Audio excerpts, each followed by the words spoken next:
Saya tidak peduli siapapun Anda. Anda pernah bermaksiat, Anda pernah berbuat salah. Kita manusia yang tidak luput dari dosa. Tapi saya ingin berikan tawaran dari Al-Quranul Karim. Quran surah keempat An-Nisa ayat 100, posisi paling kiri sebelah bawah. Pernah ada orang berbuat maksiat yang tak terlukiskan. Ada seorang yang pernah bunuh orang. Bunuhnya bukan 1, 2, 100 orang. Tak terlukiskan bilangannya. Kriminalitas tidak perlu diukur karena Anda akan lelah menghitungnya. Ketika Allah berkenan memberikan hidayah kepadanya, Masya Allah. Dan hidayah selalu terbuka pada siapapun sepanjang ia mau mengambilnya sebelum nyawa sampai di kerongkongannya. Tiba-tiba datang ia pada seorang alim dan berkata, saya ingin berubah. Alim ini kemudian menyampaikan pada orang dimaksud, Anda bukan berarti tidak bisa menjadi orang baik. Hanya Anda tinggal di lingkungan yang tidak mendukung Anda jadi baik. Keluarlah dulu dari tempat itu. Pergilah ke majlis ilmu si fulan, tempatnya ada di sana. Datang ke sana, belajarlah, dan Allah akan bimbing Anda berubah dari keburukan menjadi orang yang terbaik. Didengarlah nasihat alim ini. Berangkatlah orang dimaksud, menempuh perjalanannya. Tiba-tiba Masya Allah, belum sampai ke tujuan, di pertengahan jalan, konon disebutkan lebih sejengkal, tiba-tiba maut datang menjemputnya. Thumma yudrikul maut. Apa yang terjadi? Langkahnya dihitung sebagai ibadah.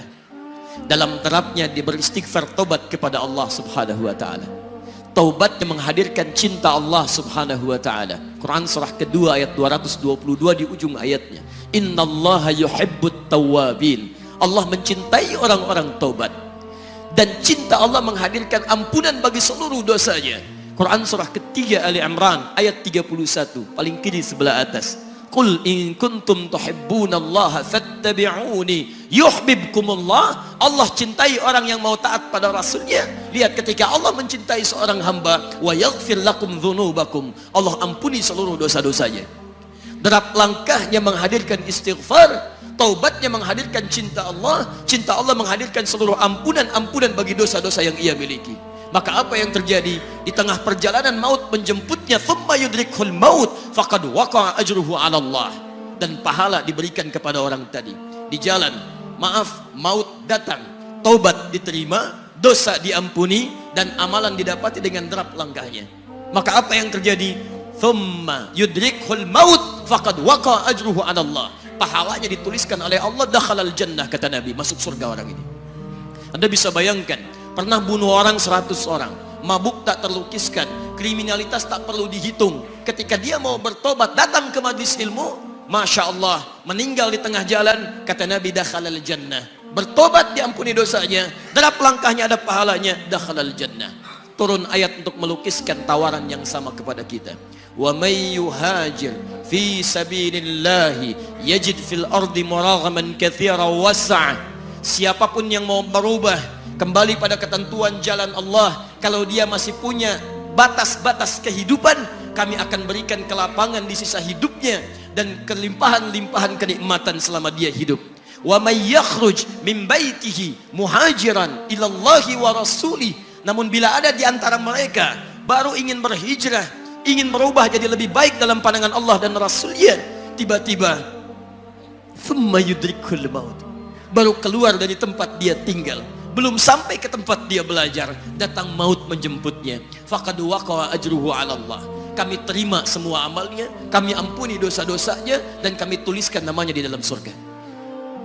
Bila 100 orang saja yang pernah dibunuh oleh orang ini, pernah bunuh 100 orang, mabuk tak terlukiskan, kriminalitas tak terhitung, mau berangkat ke majlis ilmu, tak sampai ke majlisnya, meninggal dia, bisa masuk surga. Masa Anda yang tidak pernah bunuh orang? Ada yang pernah bunuh orang di sini? Boleh angkat tangan? Ada polisi di sini, langsung saya sampaikan insyaallah. Anda gak pernah bunuh orang, Anda tidak pernah mabuk, Anda tidak pernah berbuat kriminalitas seperti orang dulu. Salah, wajar, tapi pintu tobat terbuka untuk kita semua. Masya Allah, bedanya dengan orang tadi belum sampai ke majlis ilmu, Anda sudah hadir di dalamnya, langsung di rumah Allah, diberikan tempat yang terbaik, dan kita akan belajar. Kalau dengan semua ini belum mempermudah Anda ke surga, dengan cara apa lagi Allah mesti mengantarkan Anda ke surga? Kalau dengan duduknya Anda di sini belum mau juga bertobat, dengan cara apa lagi Allah harus membimbing Anda bertobat? Kalau dengan seperti ini belum juga Anda taat kepada Rasul, dengan cara apa lagi Allah mesti meyakinkan Anda untuk taat kepada Rasulullah SAW? Karena itu teman-teman sekalian, mari kita pelajari ilmunya, dan dengan ilmu itu akan membimbing kita insya Allah kembali kepada Allah sampai mengajak keluarga kita ke surga insya Allah.